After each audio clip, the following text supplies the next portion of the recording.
ठीक है, सबसे पहले हमने करी 6 क्लॉज 1 की बेसिक कंडीशन, ये हो गई। नेक्स्ट सेक्शन 6 क्लॉज 6 की एडिशनल कंडीशंस।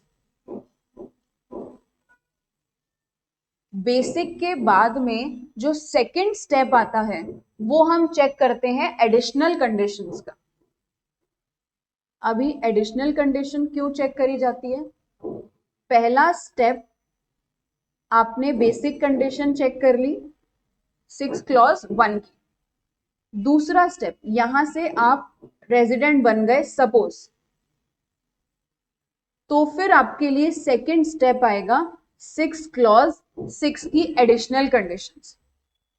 और अगर आप बेसिक से नॉन रेजिडेंट बन जाते हो, मतलब आपने दोनों में से कोई सी भी बेसिक फुलफिल नहीं करी है, तो आप सीधा नॉन रेजिडेंट बन गए, तो आपको फर्दर कोई कंप्यूटेशन करनी ही नहीं है, नो फर्दर स्टेप्स। अगर 6 क्लॉज 1 से ही बाहर निकल गए ना, तो आगे कोई स्टेप नहीं है। लेकिन अगर 6 क्लॉज 1 फुलफिल कर दिया, तो फिर सेकंड स्टेप में आप बताओगे कि आप ओआर हो या फिर आरओआर हो, मतलब आप ऑर्डिनरी रेजिडेंट हो या फिर आप नॉट ऑर्डिनरी रेजिडेंट हो। सेकंड स्टेप से आप ये बताओगे। तो सेकंड स्टेप मतलब 6 क्लॉज 6 यानी कि एडिशनल कंडीशंस। अब ये क्या कंडीशंस होती हैं? इसमें पहली कंडीशन बोलती है कि आप 7 प्रीसीडिंग प्रीवियस ईयर्स, मतलब प्रीवियस ईयर नहीं, उससे पिछले वाले जो 7 साल है उसमें से 730 दिन या ज्यादा इंडिया में थे क्या। सबसे पहले तो ये देखो, प्रीवियस ईयर यानी कि 23-24, उससे पिछले वाले 7 साल आप 730 दिन इंडिया में थे क्या। हाँ, पिछले साल से पहले वाले 7 साल, प्रीसीडिंग प्रीवियस ईयर्स। 8 क्यों? पिछले वाले को तो काउंट ही नहीं करना, पिछले वाले साल को नहीं देखना, उसे हटा करके उससे पिछले वाले 7 साल देखने। मतलब यहां जहां पर भी प्रीसीडिंग शब्द बोल देता है ना, वहां आपको 23-24 को नहीं देखना, उससे पिछले वाले 7 साल देखने। ठीक है। एंड अभी इसमें दोनों कंडीशंस फुलफिल होना जरूरी है। एंड सेकंड कंडीशन क्या है? Resident in any 2 out of 10 preceding previous years. यहां पर भी क्या है? Preceding previous years. आप पिछले 10 साल में से किसी भी 2 साल इंडिया के क्या थे? रेजिडेंट थे। वो किससे पता चलेगा? आप इंडिया के रेजिडेंट थे नहीं थे, वो किससे पता चलेगा? 6 क्लॉज 1 से। मतलब अगर आपने 10 में से किसी भी 2 साल 6 क्लॉज 1 को फुलफिल कर दिया, तो आपने एडिशनल सेकंड वाली फुलफिल कर दी।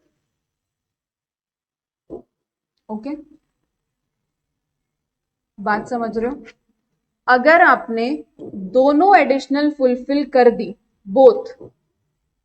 बोथ कंडीशनल आपने फुलफिल कर दिए, तो आप बन जाते हो बोथ फुलफिल यस, तो आप बन जाओगे ऑर्डिनरी रेजिडेंट। रेजिडेंट तो ऑलरेडी बन चुके, दोनों फुलफिल करने से क्या बन जाओगे? ऑर्डिनरी रेजिडेंट, आम आदमी।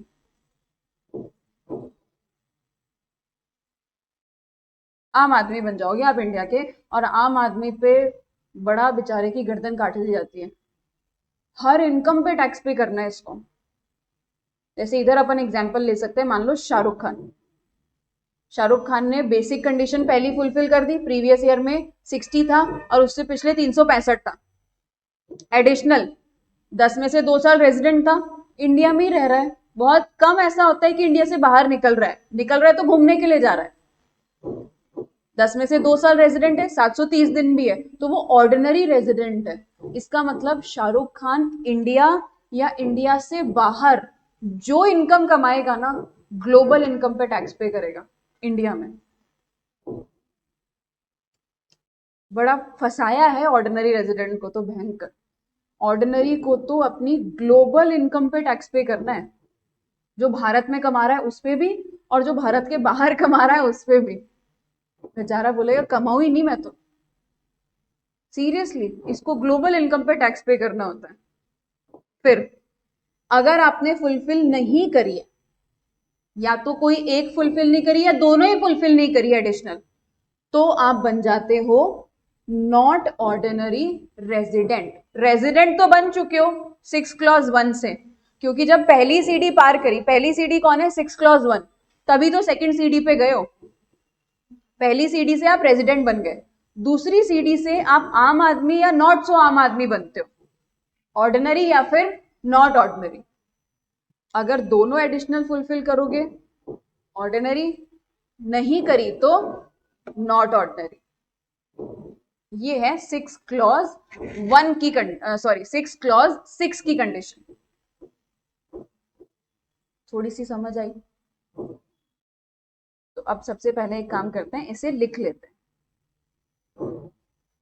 लिख लीजिए इसे, section 6 clause 6।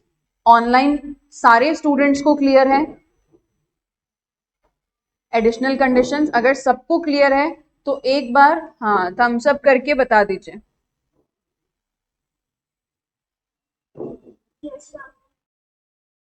Okay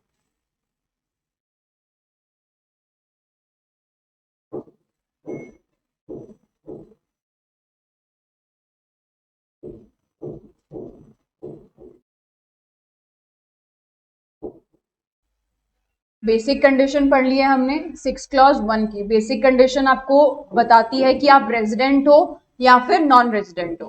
basic condition होती है प्रीवियस ईयर 182 डेज और मोर, और previous year 60 and 4 preceding previous years 365। Any one fulfil करते ही आप रेजिडेंट बन जाते हो, पहली सीडी पार हो गई। अगर एक भी बेसिक नहीं फुलफिल करते हो तो नॉन रेजिडेंट, सीधा धक्के मार करके दफा कर दिया जाएगा। फिर सेकंड बेसिक कंडीशन पे आओ, सॉरी सेकंड सीडी पे आओ। सेकंड सीडी है एडिशनल कंडीशंस की। अभी रेजिडेंट तो बन गए, कैसे रेजिडेंट हो, ऑर्डिनरी कि नॉट ऑर्डिनरी, वो पता लगता है additional condition 6 clause 6।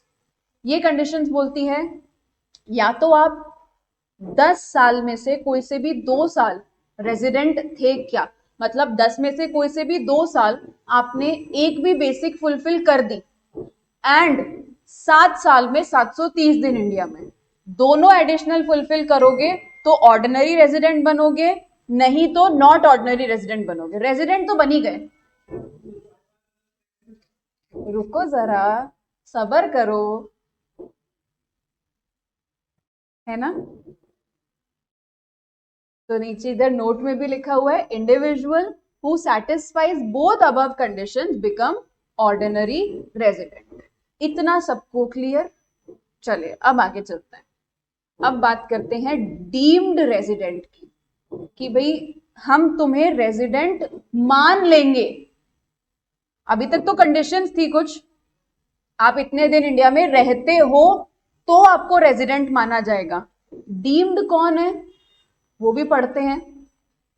Deemed resident section 6 clause 1A। कौन ऐसा जाबाज इंसान है जिसे इनकम टैक्स अपने मन से रेजिडेंट मान रहा है? ठीक है भाई, रेजिडेंट है नहीं पर मान लेंगे। और आप भी कृपया करके मेरी ये इंग्लिश वाली हिंदी समझ लेंगे, ठीक है? नाउ क्या क्या कंडीशंस देखिए। Individual will become deemed resident if Indian citizen, Indian income 15 lakh से ज्यादा, एंड किसी भी दूसरी कंट्री में टैक्स पे करने के लिए लायबल नहीं है। अब चलते हैं थोड़ा फ्लैशबैक में। गुरुजी, क्या मैंने गुरुजी के इधर लिखा था ऑल्सो आई ट्रैवल अलॉट, और आपको बताया था गुरुजी रहते तो दुबई में हैं, गुरुजी है भारत के, लेकिन पाकिस्तान भी जाते हैं, बांग्लादेश भी जाते हैं, अफगानिस्तान भी जाते हैं, भूटान भी जाते हैं, नेपाल भी जाते हैं, म्यांमार भी जाते हैं, बांग्लादेश भी जाते हैं, श्रीलंका भी जाते हैं। समझ रहे हो? गुरुजी सब जगह 15-15, 20-20 दिन घूम करके आते हैं। तो दुबई वैसे ही टैक्स हेवन है, टैक्स नहीं लगता दुबई में, there is no income tax. ठीक है, इनकम टैक्स ही नहीं है। गुरुजी पाकिस्तान गए तो उतना जीडीपी में कंट्रीब्यूट नहीं करे कि टैक्स लगना चाहिए। अफगानिस्तान में भी सेम सीन, म्यांमार, बांग्लादेश सब छोटे छोटे देश हैं, तो उधर इनसे टैक्स नहीं लिया गया।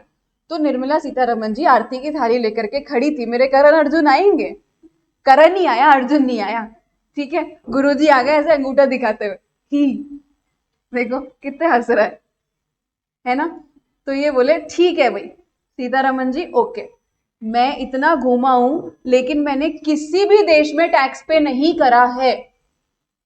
इतना घूमा हूं, सब जगह घूम लिया, इंडिया में भी आया हूं, इंडिया के अलावा किसी भी कंट्री में मैंने टैक्स पे नहीं किया। सेकंड, इंडिया में आया, हवा महल के सामने आईफोन 16 की अनबॉक्सिंग कर दी। हवा महल गया था यूं ही घूमने के लिए, तो अनबॉक्सिंग वीडियो शूट कर दिया हवा महल के सामने, आईफोन 16। ठीक है, अब वो एक वीडियो में 20 लाख रुपए कमा लिए। सिटीजन तो मैं इंडिया का ही हूं क्योंकि पैदा मैं इंडिया में ही हुआ हूं, तीनों चीजें फुलफिल। निर्मला सीतारमन जी बोलेगी ये जो आपने आईफोन 16 की अनबॉक्सिंग करी है ना हमारे हवा महल के सामने आकर के, ये इंडियन इनकम है। आप कहीं और कोई और देश आपको स्वीकार नहीं कर रहा इनकम टैक्स के लिए, हम करेंगे, हमारा दिल बहुत बड़ा है। ठीक है, तो ये होता है डीम्ड रेजिडेंट, जो इंडियन सिटीजन है, इंडिया से 15 लाख से ज्यादा की इनकम कमा चुका, इसने इंडिया में एक वीडियो बना दिया, वही 15 लाख दे देगा इसको, और किसी भी दूसरी कंट्री ने उसको नहीं अपनाया। तो भारत का दिल इतना बड़ा है, भारत ऐसे इंसान को अपना रेजिडेंट मान लेता है। तीनों एंड लग रहा है, देखो एंड लास्ट के बीच में एंड किसके लिए लगाओगे? हाँ, उस पे नहीं लग रहा, 6 के अंदर तो मैंने नीचे लिख दिया ना ये रहा, इसलिए। ठीक है, अब आप एक बार इसे लिख लीजिए, डीम्ड रेजिडेंट। कॉन्सेप्ट सबको क्लियर? आप डीम्ड रेजिडेंट के नाम से टेक्निकल गुरुजी को याद कर लिया करो। ठीक है गुरुजी, फिर से डीम्ड रेजिडेंट मतलब फिर से कौन डीम्ड रेजिडेंट? अच्छा फिर से समझाऊं, बिल्कुल, डीम्ड रेजिडेंट वो पर्सन होता है, मतलब हम ऐसे आदमी को रेजिडेंट मान लेंगे जो पहली चीज तो इंडिया का सिटीजन है, दूसरा इंडिया में 15 लाख से ज्यादा की इनकम कमा ली है, और तीसरा किसी भी दूसरी कंट्री में टैक्स पे करने के लिए लायबल नहीं है ड्यू टू नेचर और डोमिसाइल, ये शब्द यूज करा गया है एक्ट में। तो डोमिसाइल का मतलब होता है by default, by nature he liable नहीं है। जैसे टेक्निकल गुरुजी, वो है इंडियन सिटीजन, रहता दुबई में है, और इंडिया में आकर के एक वीडियो बना गया, फिर इंडिया से निकला तो उसने सोचा पड़ोसियों के यहाँ भी जरा नजर मारी आ जाए, पड़ोसियों के यहाँ भी घूमा जाए, क्या चल रहा है हाल चाल, है ना भाई नुपुर? सिटीजन तो है नहीं, इसी को तो रेजिडेंट माना है। डीम्ड रेजिडेंट क्या हुआ? आप रेजिडेंट हो नहीं, हमने रेजिडेंट मान लिया। अभी मान लो यही केस अगर क्रिस गेल पे होता, तो क्रिस गेल इंडिया का सिटीजन नहीं है तो वो डीम्ड रेजिडेंट नहीं बनेगा। क्रिस गेल इंडिया का सिटीजन नहीं है, इंडिया आया, 15 लाख की इनकम कर दी, किसी दूसरी कंट्री में टैक्स पे करने के लिए लायबल नहीं है, फिर भी रेजिडेंट नहीं माना जाएगा क्योंकि वो इंडिया का सिटीजन नहीं है। तो फिर क्या डीम्ड रेजिडेंट क्रिस गेल को टैक्स ही नहीं पे करना? फिर वही बोलूंगी, रुको जरा सब्र करो, आगे पढ़ेंगे। हाँ जी, हाँ जी लक्ष्य, आपका सवाल? ध्रुव राठी, अच्छा।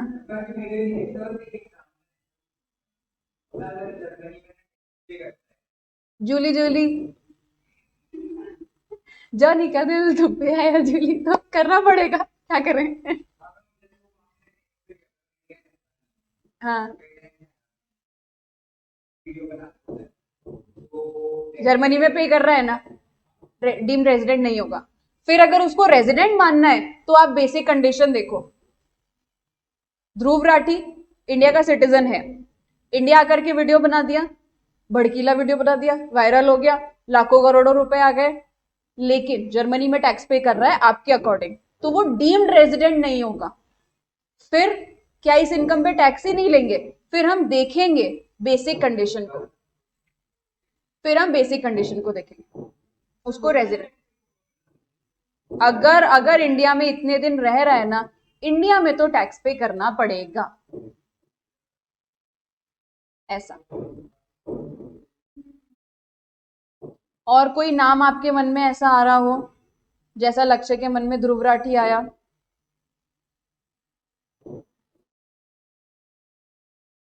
किसी का कोई भी सवाल? बिल्कुल प्रैक्टिकल क्वेश्चंस आप कर सकते हो, जो आपके मन में, जो आप यूट्यूब पे देखते हो जिन लोगों को, उन चीजों से रिलेटेड, क्योंकि income tax is completely practical. हर किसी को इनकम टैक्स भरना होता है, तो हर किसी पे ये एप्लीकेबल होता है। आज आप पे एप्लीकेबल नहीं है क्योंकि आपकी इनकम नहीं है, आप स्टूडेंट हो। बाकी जिसकी इनकम होगी, चाहे वो स्टूडेंट ही क्यों ना हो, अगर स्टूडेंट होकर के इनकम हो रही है, उस पर इनकम टैक्स लगेगा। ठीक है, चाहे एक माइनर की ही इनकम क्यों ना हो, उस पर भी इनकम टैक्स लगता है। ये जो आप टीवी के अंदर छोटे छोटे बच्चे देखते हो ना, एक्टिंग करने आ जाते हैं, वो माइनर है, उस पर भी इनकम टैक्स लगेगा। वो सब बात की बात है। लिमिट कितनी होती है, किसे टैक्स पे करना होता है, माइनर का पैन कार्ड बनता है नहीं बनता, वो सब आगे की कहानी है। हाँ जी। पुरानी रिजीम के अकॉर्डिंग 2.5 लाख, और न्यू रिजीम के अकॉर्डिंग 3 लाख। दो टैक्स स्ट्रक्चर है अभी, पुराना नया। पुराने के हिसाब से 2.5 लाख, नए के हिसाब से 3 लाख, और पर ईयर। और वैसे देखा जाए तो 5 लाख तक पुराने के अकॉर्डिंग कोई टैक्स नहीं पे करना, और नए के अकॉर्डिंग 7 लाख तक वो रिबेट मिल जाती है। दोनों, दोनों चल रहे हैं। आप रिटर्न फाइल करते टाइम पे ऑप्शन लेते हो, आपको नए के हिसाब से भरनी है कि पुराने के हिसाब से, दोनों एप्लीकेबल है। जो आपके लिए बेनिफिशियल हो उससे रिटर्न भरो। अभी जैसे मेरे लिए पुराना वाला बेनिफिशियल है, मेरे लिए नया वाला बेनिफिशियल नहीं है। छोड़ो ना, वो तुमको क्यों, क्या क्या मतलब। अच्छा, तो मेरी ही रिटर्न भरोगे क्या तुम, है? इसलिए नहीं है क्योंकि पुराने वाले में पीजीबीपी, आज मेरी इनकम बिजनेस की है, I am not a salaried person, तो बिजनेस की इनकम है, तो बिजनेस की इनकम पे उसमें बहुत सारी चीजें ऐसी है जिसमें आप रिडक्शन क्लेम नहीं कर सकते। उसमें कई लॉसेज ऐसे होते हैं जो आप सेट ऑफ नहीं कर सकते, उसमें आप कोई भी डिडक्शन नहीं ले सकते। मान लो आज मैंने पीपीएफ में पैसा जमा करवाया, 1.5 लाख तक पुरानी स्कीम में डिडक्शन है, नई वाली के अंदर नहीं है। ऐसा, मान लो मैंने अपने पेरेंट्स का या अपना मेडिकल इंश्योरेंस करवाया, उसका प्रीमियम दे रही हूँ, पुरानी वाली में डिडक्शन मिलती है, नई वाली में नहीं मिलती है। इसलिए नई वाली उन लोगों के लिए है जो कहीं इन्वेस्टमेंट नहीं करते हैं, जिनको अपनी इनकम एकदम साधारण चाहिए, वो कहीं इन्वेस्ट नहीं करते। ठीक है, कहीं पता लग गया अगले साल से मेरी रिटर्न तुमसे ही भरवाऊं मैं। हाँ जी, चलिए हो गया। डीम्ड रेजिडेंट का कॉन्सेप्ट सबको क्लियर, रेजिडेंट मान लिया जाएगा।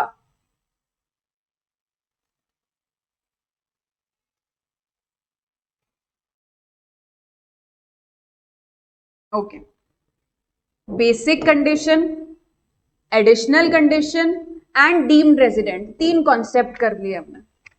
चलिए अब आगे चलते हैं। अब सबसे पहले हम देखेंगे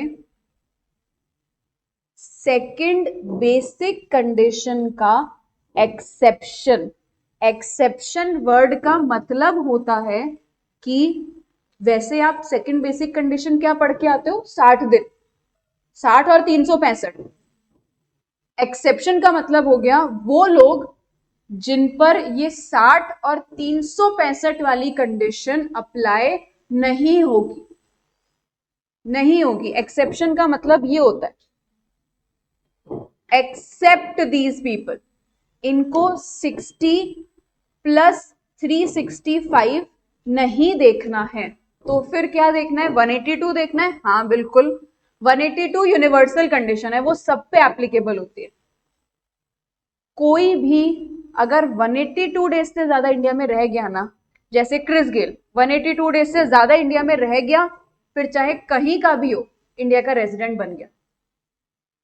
ठीक है, तो 182 एक यूनिवर्सल कंडीशन है। अब हम एक्सेप्शन देख रहे हैं। किसका एक्सेप्शन? 60 प्लस 365 का। चलो करें आगे स्टार्ट। ठीक है, कौन कौन ऐसे लोग हैं? तो देखिए, सबसे पहला है इसके अंदर इंडियन सिटीजन, इंडिया से जा रहा है, इंडियन सिटीजन इंडिया छोड़ करके जा रहा है। क्यों? As a crew member of Indian ship. अभी आपने शिप वालों की जॉब पे अगर कभी आपको नॉलेज है तो उनकी 6 मंथ जहाज में ही रहते हैं। वो जो क्रू मेंबर्स होते हैं, शिप के क्रू मेंबर के अंदर पायलट से लेकर के वहां की सफाई करने वाला, वहां का कुक, वहां के सब लोग आ गए। Crew member of a ship में सब आ जाते हैं, उस शिप पे जो भी काम करते हैं सब। तो ऐसा इंडिया का सिटीजन है, इंडिया से जा रहा है। क्यों जा रहा है? उसकी नौकरी क्या है? वो एक क्रू मेंबर है एक शिप का। तो शिप का मैक्सिमम टाइम तैरते हुए निकलता है उनका। ठीक है, तो अब क्योंकि वो मैक्सिमम समय पानी में है, तो उसके ऊपर 60 दिन वाली नहीं लगेगी, वो 60 दिन फुलफिल नहीं कर पाएगा।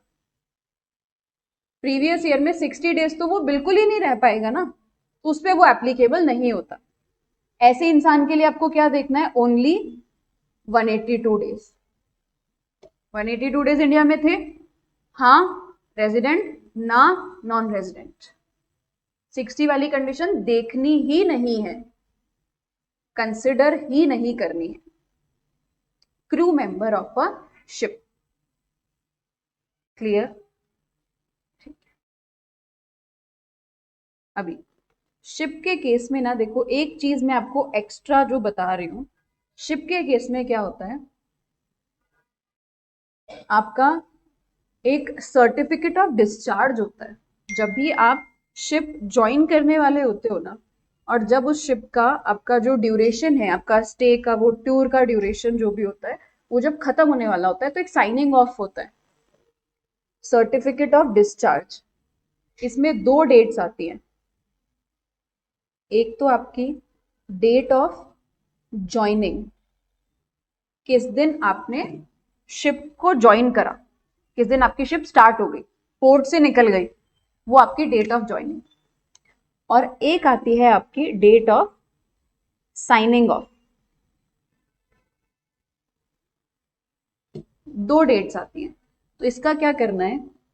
Date of joining till date of signing off का जो टाइम पीरियड है ना, वो आपके टोटल स्टे में से सब्ट्रैक्ट हो जाता है। आप इंडिया में, सपोज आप इंडिया के अंदर टोटल स्टे आपका था, फॉर एन एग्जाम्पल, आपका इंडिया के अंदर टोटल स्टे था 300 दिन का। इंडिया में टोटल स्टे कितना था? 300 दिन का। माइनस कर देंगे, मान लेते हैं आपने 1 अगस्त 23 को ज्वाइन करा, और आपने 300 दिन, अपन फिर इधर ज्यादा ले रहे हैं, इसको कम करो क्योंकि फिर हमारे पास दिन कम बच जाएंगे ना, 65 दिन ही इसको रखना पड़ेगा। यहां से आप दिन लो, इधर 280 दिन ले लेते हैं। ठीक है, और आप इधर सितंबर, 2 सितंबर 23, तो कितने दिन हो गए? अगस्त के तो 31 दिन, और सितंबर के कितने दिन? 2 दिन। दैट मीन्स टोटल कितने दिन हो गए? 33 डेज। 33 डेज आप इसमें से माइनस कर दोगे, रिमेनिंग जो आएगा वो आपका आएगा स्टे इन इंडिया। ये स्टे इन इंडिया माना जाएगा। मतलब सिंपली सर्टिफिकेट ऑफ डिस्चार्ज का टाइम टोटल स्टे में से लेस करना है, क्योंकि इतना टाइम तो आप पानी में थे ना। टोटल स्टे, हाँ हो रही हो तो भी नहीं देखना, नहीं देखना ही नहीं है उस कंडीशन को, हो रही हो तो भी नहीं देखना। हाँ 182 हो गया तो ये तो वैसे ही रेजिडेंट बन गया। बाई चांस 182 नहीं होता तो आप 60 दिन के बेसिस पे नहीं देखोगे। अगर सपोज ये 60 डेज रह रहा है, सपोज ये 60 डेज तो रह रहा है लेकिन 182 नहीं रह रहा, तो फिर ये रेजिडेंट नहीं है। ओके, जेन्युइन सी बात है। आप जिस समय पानी में थे, एक मछली पानी में गई छपैक, तो जब वो छपैक गया वहां से लेकर के जब वो वापस कैसे आएगा, वापस नहीं आया, साइनिंग ऑफ वाला टाइम आपको माइनस करना है। जितना समय वो पानी में तैर रहा था वो समय आपको माइनस करना है। ठीक है, जैसे अगर आपने मर्चेंट नेवी का सुना हो तो 6 महीने उनकी शिप पे जॉब होती है ना, मतलब उनकी ड्यूटी लगती है 6 महीने की, 6 महीने वो इधर रहते हैं। ठीक है, डन। ये हमने पहला एक्सेप्शन करा, तो आप हेडिंग लगाइए exceptions of second basic condition. Exception of second basic condition. Second basic condition का एक्सेप्शन आप अपने रेफरेंस के लिए ब्रैकेट में लिख सकते हैं। सेकंड बेसिक कंडीशन कौन सी, 60 प्लस 365 में।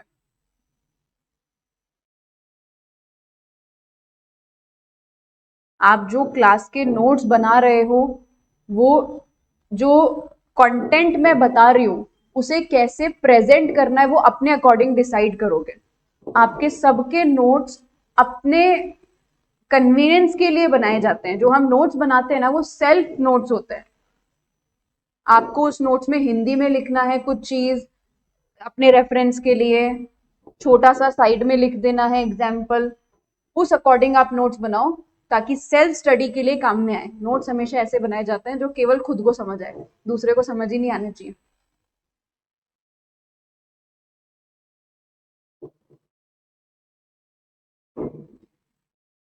मैं जब अपने नोट्स बनाती थी तो मैं हमेशा स्टिकी नोट्स रखती थी अपने साथ में। तो कुछ भी चीज अगर मुझे सपोज, क्योंकि क्या होता है ना, हर चीज लिखवाई नहीं जा सकती। मान लो आपको मैंने क्लास में बोलते बोलते कोई एक्स्ट्रा नॉलेज दी, आपको लग रहा है कि हमें लिख लेना चाहिए, तो उसे आप स्टिकी नोट लगा करके उधर ही लिख लो, ऐसा।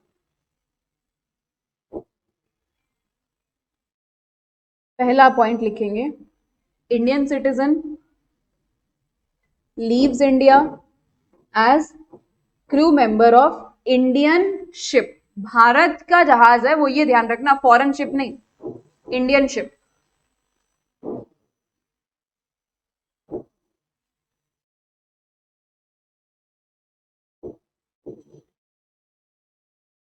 और इधर आप ब्रैकेट में लिख लो, certificate of discharge days, COD days are subtracted from total stay.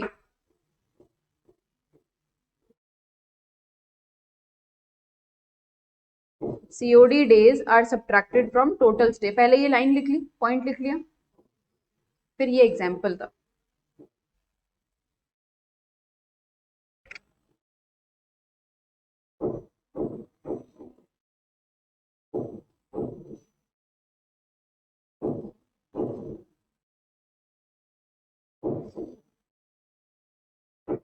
Done. Notes सही ढंग से बना लो, काम आएंगे आगे के लिए। अब ये फाउंडेशन लेवल बिल्कुल भी नहीं है। यहाँ आपको जय माता दी करने को जो मिलेंगे ना 15 क्वेश्चन, वो बिल्कुल भी इजी लेवल के नहीं होंगे।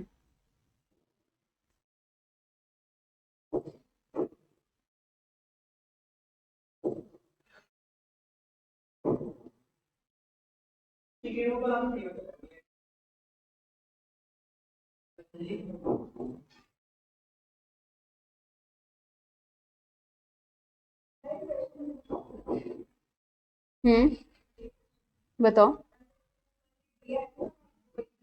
हाँ, उसको टैक्स पे करना पड़ेगा क्या? वो इंडियन सिटीजन है, इंडिया से निकल गया एम्प्लॉयमेंट करने के लिए।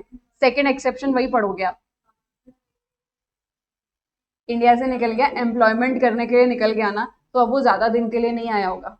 वो 182 पूरे नहीं करेगा इंडिया में, क्योंकि 182 पूरे कर गया तब तो रेजिडेंट है। 60 पूरे कर जाए कोई दिक्कत नहीं है, और वो पिछले 3 साल से बाहर है,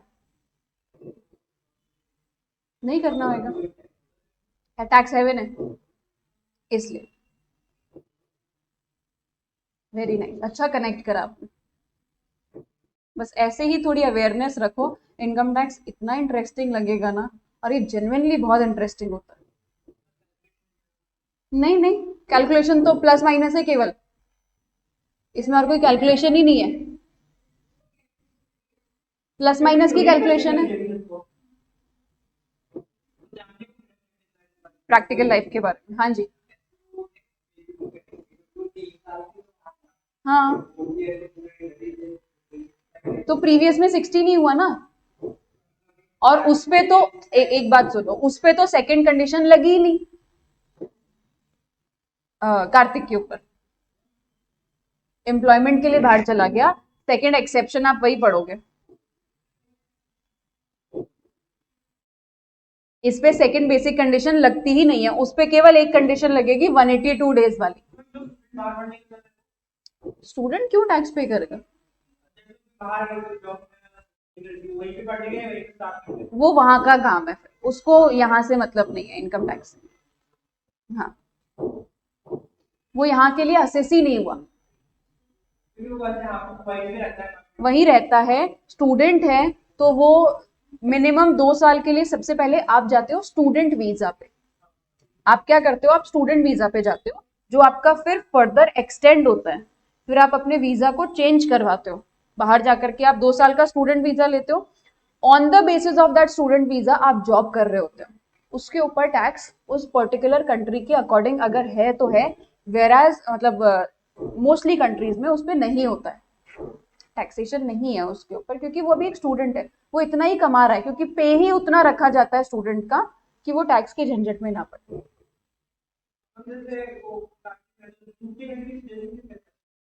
सिटीजनशिप मैंने आपको बताया ना, अप्लाई करना होता है। सिटीजनशिप जो आती है वो आपकी आती है या तो बाय बर्थ, खुद का बर्थ, या फिर आपके पेरेंट्स का बर्थ, या फिर अब ये शादी कर ले किसी दुबई की लड़की से, तो फिर ये सिटीजन नहीं है। फिर हाँ, फिर आप कुछ साल वहां रुकोगे, सिटीजनशिप के लिए अप्लाई करोगे, वो प्रोसेस होता है रजिस्ट्रेशन का प्रोसेस। आपको उस कंट्री की बर्थ सिटीजनशिप बहुत सालों के बाद मिलती है। जैसे अगर मैं यूएस की बात करूं तो 10 साल, 10 साल आप वहां रुको, आपको वो ग्रीन कार्ड दिया जाता है, उसके बाद आपको सिटीजनशिप के लिए अप्लाई करना होता है। इतनी आसानी से सिटीजन नहीं बन सकते आप किसी कंट्री के। ओके। सेकंड, पहले तो जब आप अगर ट्रैवल टूरिज्म पर्पस के लिए जा रहे हो, तो आपसे वीजा पे ये बनवाया जाता है कि आप 6 महीने से ज्यादा वहां रुक नहीं सकते, है ना। यूएस का तो ये रूल है। टूरिज्म का वीजा नहीं होता, टूरिज्म आप वापस आओ। वीजा एक बार के लिए 10 साल के लिए लग जाता है, मतलब आप 10 साल में कभी भी अब फिर आओ जाओ, दोबारा वीजा नहीं लगवाना, 5 साल 10 साल एज द केस में भी। पर हाँ, एक स्टे जो है ना, 6 महीने के बाद आप वापस आओ। 6 महीने से ज्यादा कौन ही घूमता है? वो इसलिए उनको कंफर्मेशन मिल जाए, तुम वहां जाकर के कोई काम धंधा नहीं चालू कर दो, इंडियनों पता लगे पानी पूरी का ही ठेला लगा दिया। ये ऐसा नहीं काम करना, इसलिए करवाते हैं। इंडियन सिटीजनशिप को भी इतना ही समय लगता है, हाँ। ये तो भारतीय नागरिक बनना आसान थोड़ी है। चलो next, second, second exception. Second आदमी जिसको 60 और 365 वाली कंडीशन फुलफिल नहीं करनी है, इंडियन सिटीजन, भारत का नागरिक, भारत से चला गया। क्यों गया?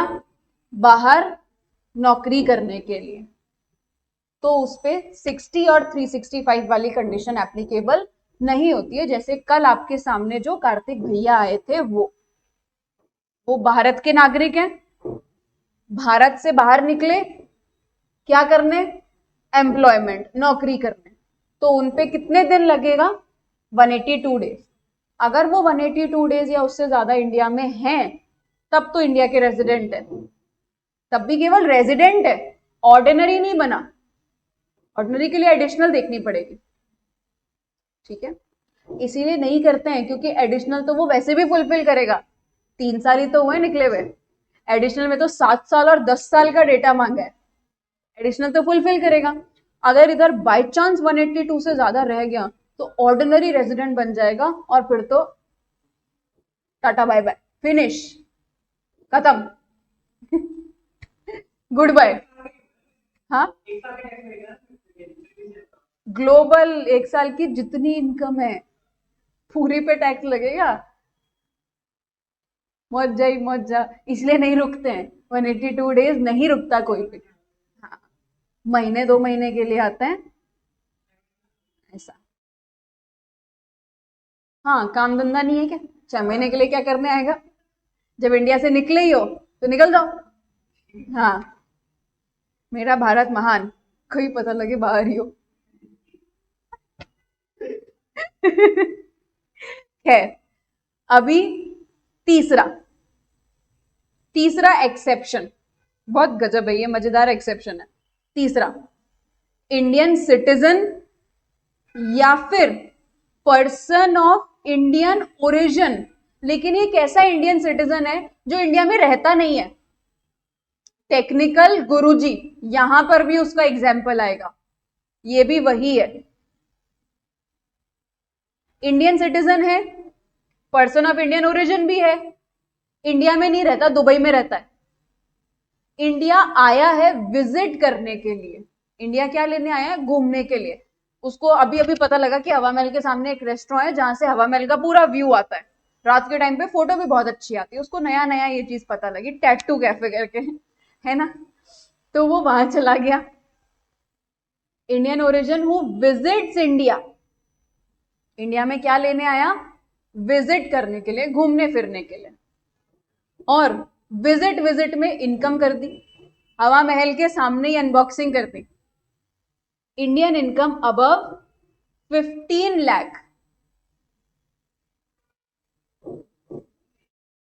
इंडियन सिटीजन या फिर इंडियन ओरिजिन, इंडिया आ रहा है। अब कोई इंडिया आएगा कब, जब इंडिया में नहीं रहता होगा, तभी तो इंडिया आएगा। इंडिया आ रहा है, क्यों आ रहा है, घूमने के लिए, घूमते घूमते इनकम कमा ली, व्लॉगिंग वगैरह वगैरह वगैरह, आजकल तो ये बहुत ज्यादा होता है। रेजिडेंशियल को ना, अभी जब से यूट्यूब बहुत ज्यादा हुआ ना, तब से ये रेजिडेंशियल में इतने अमेंडमेंट पड़ रहे हैं, वरना पहले केवल बेसिक और एडिशनल हुआ करती थी, डीम्ड का कॉन्सेप्ट ही नहीं था, ना ये एक्सेप्शंस थे। पर यूट्यूब ने ऐसा कर दिया कि आप चलते फिरते इनकम कमा रहे हो। हाँ जी, आज हम पास्ता खा रहे हैं, आज हम चावल खा रहे हैं, आज हम फलाना कर रहे हैं, ढिमकाना कर रहे हैं, आज मेरा कुत्ता बीमार हो गया, आज मैं बीमार हो गई, ये वो है। हाँ, ये सब, हाँ, बहुत ज्यादा ये सब हो गया ना, तो इसलिए तो इनकम कमाई जा सकती है। इंडियन इनकम अगर आपकी 15 लाख से ज्यादा है, तो उस पे 60 दिन वाली कंडीशन तो नहीं लगेगी, लेकिन 60 दिन की जगह 120 दिन की कंडीशन हम लगा रहे हैं आप पे 60 नहीं लगेगा, आप पे क्या लग जाएगा, 120 दिन। आप प्रीवियस ईयर में 120 दिन थोड़ा सा डेज एक्सटेंड कर दिया, क्योंकि हो सकता है जेन्युइन किसी और काम से आया हो, ऐसा करके। डीम्ड रेजिडेंट के लिए क्या था, डीम्ड के लिए कंडीशंस थी, Indian citizen, Indian income 15 lakh से ज्यादा, नॉट लायबल टू पे tax in any other country. ये 3 कंडीशन थी डीम्ड के लिए। डीम्ड के लिए स्टे स्टे मैटर नहीं करता, डीम्ड के लिए स्टे मैटर नहीं करता, ओके।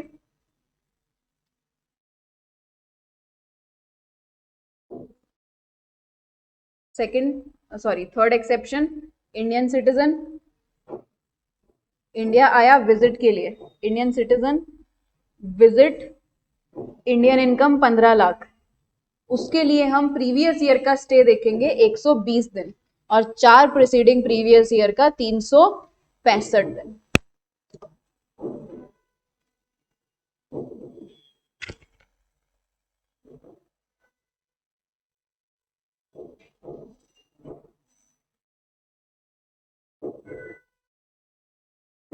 डन, लिख लिया? Okay, thank you. आज के लिए इतना ही ज्ञान, अब बाकी का ज्ञान हम मंडे को ग्रहण करेंगे। ठीक है, धन्यवाद।